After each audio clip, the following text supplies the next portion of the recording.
Malabon. See you, Malabon. Bye!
Guys, kilala nyo ba si Mariano Trias?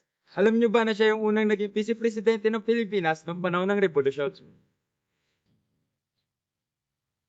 Oo, pinanganak siya sa Philippines. Pinanganak po ng October 12, 1868. Alam mo ba na ang tatay niya, si Gabriela Conan, at ang tatay niya ay si Balbino Trias.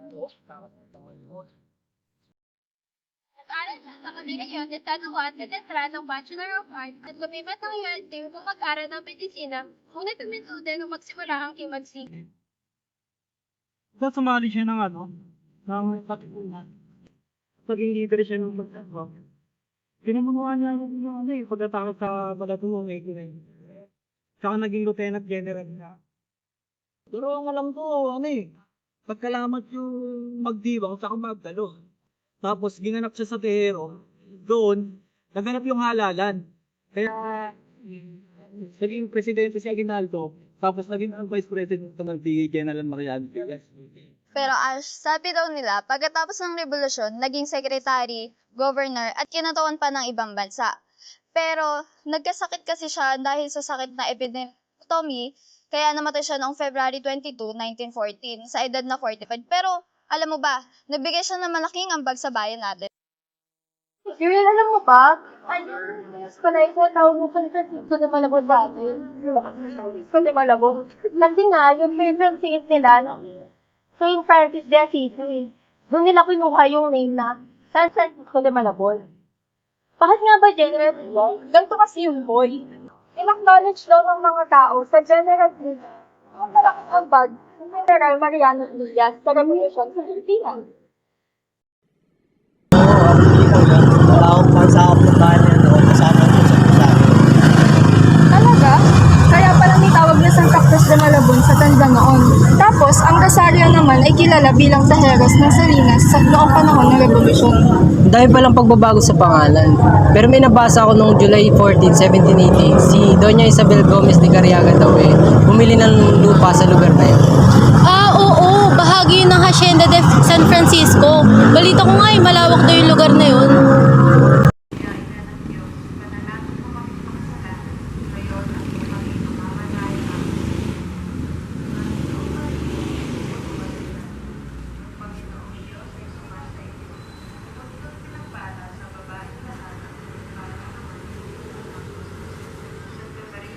Nanong bayan, may tinayong simbahan ng mga Franciscan missionaries noong 1611 na hanggang ngayon nakatayo pa din dito. Oo, boy. At alam niyo ba, doon unang sinugtog at ni-rehearse ang lupang hinirang noong July 12, 1819 sa mismong araw ng kalayaan. Oh, at ang tumutog pa yung San Francisco de Malabon. Ganda siguro pa yung ganun lalo na pinasimula na ating kasalita. Kakaalam po, may dalawang pista rito na ginaganap sa General Trias. Yung cooking festival, ng Balinsana. Yun. Pinapakita ng mga book, ng mga iba't ibang barangay dito. Yung pahat sila nagluluto ng Balinsana. Kaya pala famous yung Balinsana na pagkain na yan. Ano pa nga? Festival, Balinsana Festival Festival. Festival kasi yung mga estudyante na inaano mo lang yung mga ibang kulay na nila. Angat. Kailan nga ulit yun? Alam ko kinaganap yun kay December 30. Ay, 11 to 13. Anong next stop natin? Anong next stop? Hanapin namin doon sa may nagtitinda ng Valenciana. Kakain kami. Kakain! Dito kami ngayon sa palengke ng Malabon. Dahil, Kain kami ng Valenciana! Alam niyo ba na ang Valenciana ay sikat dito sa Gentry? Tara, kain tayo.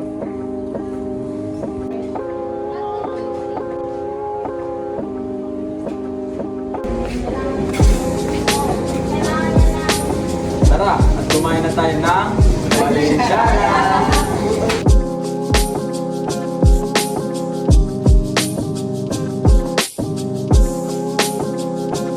Hello guys, kain tayo.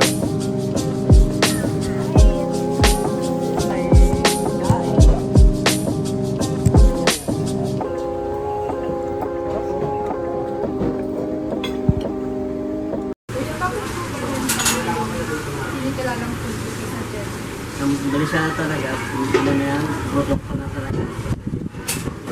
Valenciana Festival, saka ito, bawat ano dito kasi may Valenciana sila pa rin. Sa amin lang kasi marami kami toppings dyan. Yung iba, usually yung mga ano kawi lang talaga. Eh, sa amin, lahat dyan po ang toppings. Na mamimili lang kayo.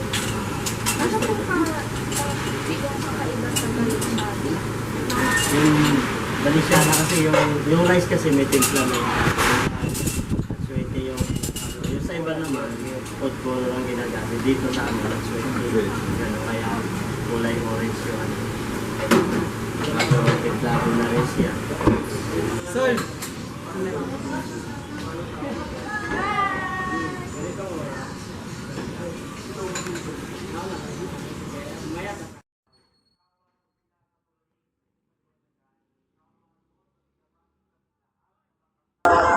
Noong August 19, 2015, pinirmahan ni Pangulong Ferdinand Aquino III ang RA number 10675 na nagsasaad na ang bayan ng General Trias ay gagawing isang city. Kaya naging ikapito itong city sa lalawigan at naging 145 naman sa buong bansa.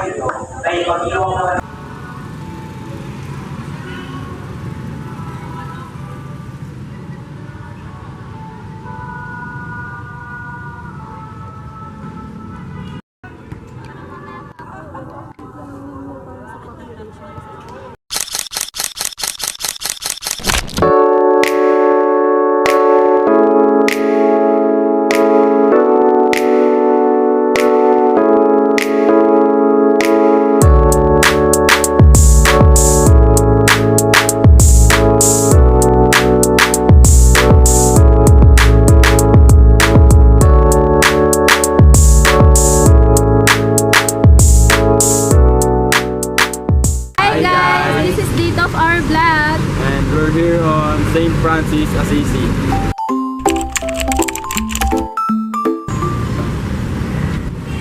So hi! Alam nyo ba, ang St. Francis of Assisi Parish ang pinakamatandang parokya dito sa General Trias. Talaga? Kailan ito na yun? Noong September 9, 1753. Oo nga, no? So, ano siya ng tayo? Oo, since yung Diocese of Imus, sila yung namumuno sa lahat ng parokya dito sa Cavite. So, sino nga pala yung patron saint ng General Trias?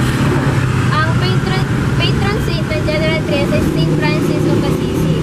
Kaya sa kanya din ipinangalan ng parokyang ito. Kaya tuwing October 4, fiesta rito. At kilala si St. Francis sa pagmamahal niya sa kalikasan, mga hayop at mga mahihirap. So siya yung nagtatag ng Franciscan. Grupo sila ng mga pare na tumutulong sa mga tao. Yes, kaya siya ang napiling patron saint dahil sa malasakit niya sa mga hayop at sa kalikasan. So tara, silipin natin ang parokya ng General Trias.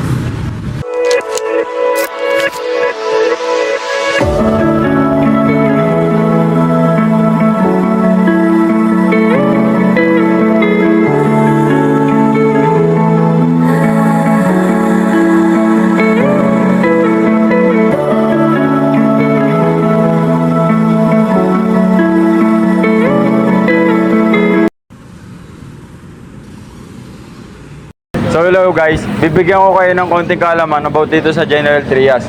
Alam nyo ba na nasa likuran natin ang Farmacia Saraiva na pagmamayari ng mag-asawa na si Crispolo Ferrer Arnaldo at si Julita Trias Saraiva. Ito ay tinayo noong 1922 at kung makikita nyo is di ba parang buong buo pa siya at maganda. Dahil sa ngayon ang nangangalaga na dyan ay ang pamilya Pascual. Alam mo ba, may fiesta ang General Trias? Dito ba yung Francisco? Dito ginaganap yung Tatakito Festival. Oo, siya nga. Yung pagbibinyag ng mga alagang hayop kasi patron siya ng mga hayop at laging madaming blessing stars ang mga alaga. Kaya pala may mga parada sa mga posisyon, mga concert. Oo, boy. Pero alam mo ba, October 4 ang actual na date ng pista talaga. Pero madami ng aktibidad na nangyayari before pa yun. Hindi dito rin ginaganap yung Provinciano Festival.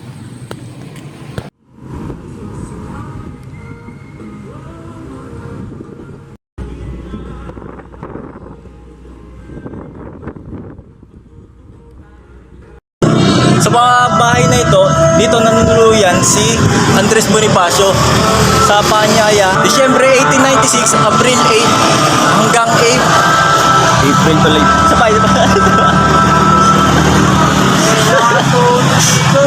Disyembre 1896 hanggang April 1897, naging pagmayari ni Estefania Potente, pagkaraay na 19 hanggang 1922 hanggang sa mabili pagkaraay na bili ni Emilio Liberata noong 1919 hanggang 1922 hanggang sa mabili na mag-asawang Dr. Jose at Marta Rodriguez 1975 at tinirahan kabilang sa mga naging paunahin dito sina Pangulong Emilio.